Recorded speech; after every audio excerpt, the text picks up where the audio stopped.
Oi gente, eu sou a Duda e hoje nós vamos conversar sobre um dos livros mais famosos de Agatha Christie, O Assassinato de Roger Ackroyd.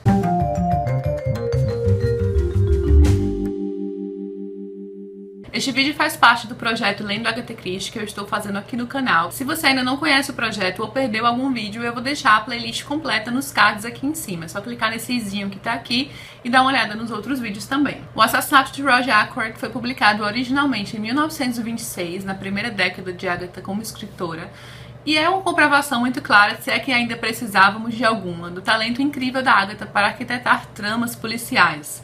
É como se ela tivesse nascido para fazer isso. Nós temos aqui uma trama muito à cara da autora, né, que ficou como uma espécie de marca da autora, que é um vilarejo pequeno onde a fofoca rola solta e 3 mortes acontecem de certa forma interligadas, na verdade completamente interligadas, mas visivelmente assim, de cara, as pessoas não percebem muito bem. Nós que estamos acompanhando o fluxo de acontecimentos percebemos claramente. A primeira morte é muito longe da segunda, né? Porque é a morte de um senhor que morava neste vilarejo e um ano depois sua viúva comete suicídio, logo no comecinho deste livro. E ela está ligada a Roger Ackroyd. Ela procura Roger Ackroyd para revelar que estava sendo chantageada. Isso é o básico da história, tá, gente? É contado logo nas primeiras páginas. Nós sabemos que o Roger vai morrer, né? Porque está no título do livro. No início do livro ele ainda está vivo. E nós temos aí uma mansão com essas pessoas próximas a Roger Ackroyd. Todas elas suspeitas. Todas elas com algum possível motivo para tê-lo assassinado. Eu adoro a forma natural como a Agatha fazia isso em suas histórias. Ela pegava personagens familiares, amigos, e apontando para os leitores os possíveis motivos que cada um teriam para cometer um assassinato. Então todos são assassinos suspeitos em potencial. Isso é uma coisa muito legal nas histórias dela, porque fica aquele clima de mistério no ar. E este livro tem um clima muito intimista, né? Justamente porque é num vilarejo pacato, outrora pacato, né? Porque 3 mortes aconteceram e as pessoas estão, né, com fofoca rolando solta, empolvorosa, justamente por conta dessas mortes. E aí algumas coisinhas misteriosas aqui e ali que possivelmente estão ligadas ao fato principal. Ele é contado pelo ponto de vista do doutor do vilarejo, que é o Dr. Shepard. Ele vai funcionar aqui como uma espécie de Hustings. Nós que lemos os primeiros livros, né, nós sabemos que Hustings, que é o fiel amigo de Poirot, sempre narrava suas aventuras, estava ao lado do Poirot narrando todos os acontecimentos. E neste caso, Poirot se mudou há um tempo para este vilarejo. Ele mora ali já há acho que um ano ou um pouco mais que isso, incógnito. Ele não quer notoriedade, ele quer apenas aproveitar a sua aposentadoria. Óbvio que quando essas mortes acontecem, ele vai ser chamado para investigar. E ele é vizinho desse doutor, então eles dois se veem sempre muito próximos e o doutor vai funcionar como Hustings, narrando tudo para nós, em primeira pessoa. O Poirot diz logo de início: também eu tinha um amigo que por muitos anos nunca me abandonou. Algumas vezes era de uma imbecilidade que dava medo, no entanto era muito querido por mim. Imagino que eu sinto falta, inclusive, de sua estupidez, sua navetez, sua perspectiva honesta, o prazer de deliciá-lo e surpreendê-lo com meus dons superiores. Tudo isso me faz muita falta. Ai, gente, eu adoro o Poirot, essa forma direta que ele tem de falar, de se colocar ali em cima de todos os outros. Eu sei que algumas pessoas não gostam dessa característica, né? Mas eu acho muito hilário. Coitado do Hustings, né? Sempre ali atrás de Poirot, sem entender muito bem as coisas. Mas nós nos sentimos muito como Hustings na maior parte do tempo. Eu tive uma experiência muito gostosa lendo este livro pela segunda vez. Foi mais uma vez uma releitura. Até o momento todos os livros foram releituras. Então, este aqui teve um diferencial deste aqui que eu lembrava dos acontecimentos. E foi muito gostoso acompanhar dessa perspectiva de já saber o que vai acontecer, porque eu pude enxergar o caso de uma outra forma.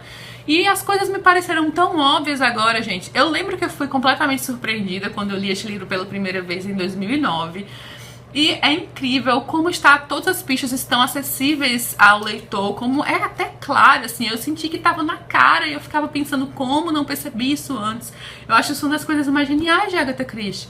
Ela consegue enganar o leitor, mas ela dá ali. Neste caso, eu sinto que ela deu sim as ferramentas para que nós não fôssemos tão surpreendidos. É praticamente uma das poucas vezes, né, não vou dizer a primeira porque eu já fiz algumas releituras e eu já, de vez em quando, né, uma raridade, eu adivinho algumas coisas. Mas foi uma das poucas vezes que eu pude acompanhar o raciocínio do Poirot, né, porque fazia sentido, assim, acompanhar suas ideias, o seu raciocínio lógico.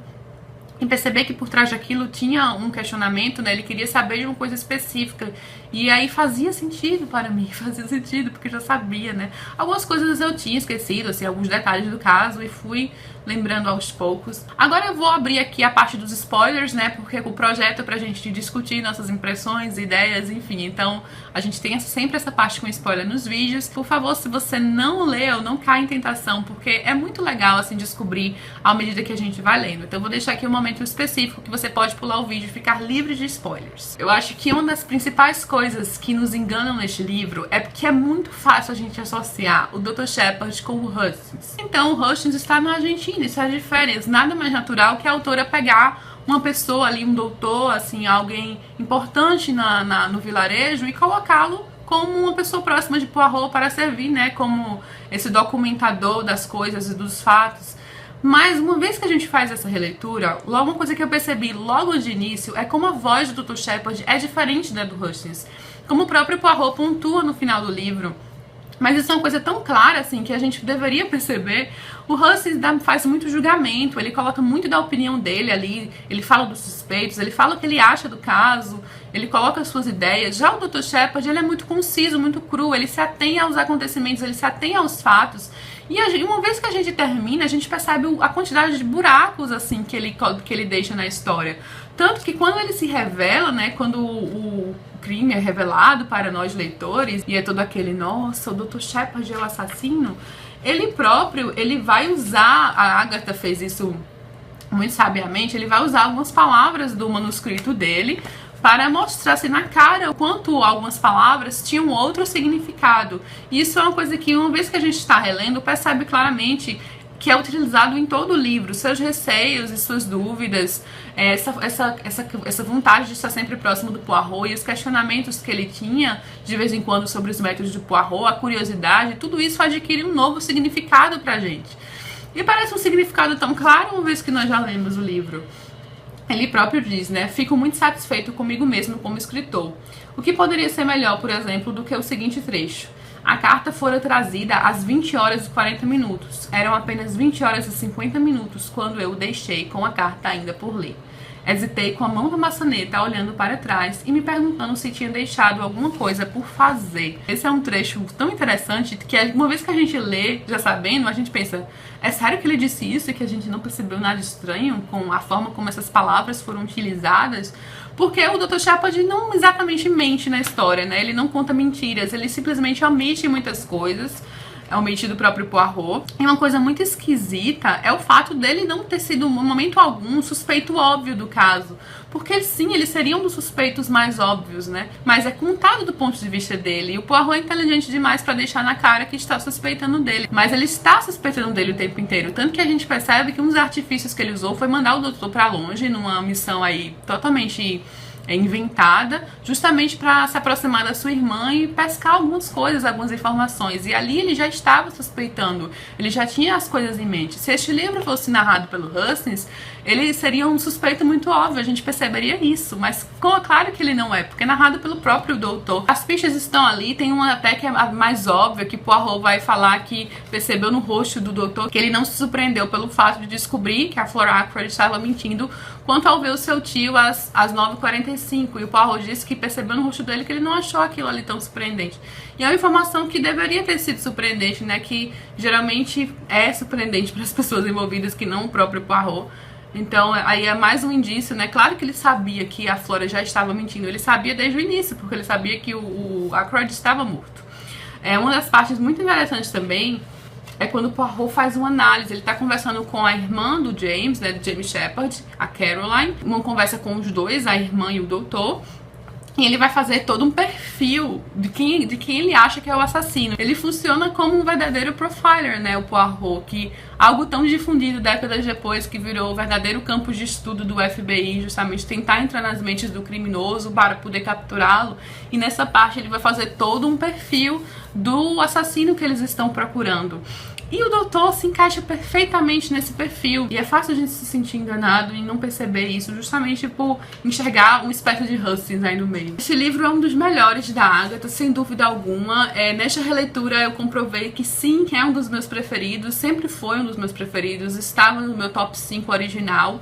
Tanto que na pesquisa que ocorreu ano passado, né, no aniversário de 125 anos de Agatha Christie, eles fizeram uma pesquisa mundial, uma pesquisa oficial, com todos os fãs da Agatha pelo mundo, para que eles votassem no seu livro preferido da autora. E este aqui ficou num dos primeiros lugares. É uma trama muito engenhosa, uma trama muito gostosa de ler, um livro com muito mistério e um clima, assim, um clima de romance policial muito gostoso. Então, se você quer um livro da Agatha para ler, se você nunca leu a Agatha ou leu poucos livros da Agatha e está procurando, assim, uma coisa boa da autora, você pode ir direto para O Assassinato de Roger Ackroyd, que ele mostra, assim, o que é que a autora consegue fazer com suas palavras. E neste aqui ela está bem afiada, de uma forma geral. E é isso, gente. Eu me sinto emocionada em dizer para vocês que o livro de dezembro, o próximo livro, é o primeiro que não será uma releitura para mim. É o primeiro que eu vou ler pela primeira vez, né, junto com vocês, junto com os que quiserem me acompanhar nesta leitura, que é Os Quatro Grandes. Eu tenho este livro há anos, anos mesmo. Deixa eu ver se eu anotei aqui. 2009, ó. Eu tenho ele do mesmo ano que eu li e comprei O Assassinato de Roger Ackroyd. E eu nunca li este. Acabava deixando pra depois. E vai ser a primeira vez que eu vou ler. Eu tô tão empolgada pra fazer uma primeira leitura. Porque todos os livros que nós lemos este ano, desde maio, eu acho que foi quando eu comecei o projeto, haviam sido releituras. Então, vamos ler Os Quatro Grandes em dezembro juntos? Quem quiser fazer leitura comigo, deixo aqui o convite como sempre, vou checar aqui a data. Eu sempre marco no finalzinho do mês, numa quinta-feira, então a data que melhor se aplica é o dia 29 de dezembro, bem já no finalzinho do ano, né? Quase virando o ano 2017. Gente, meu Deus, 2017 tá aí, né? Estamos às portas de 2017.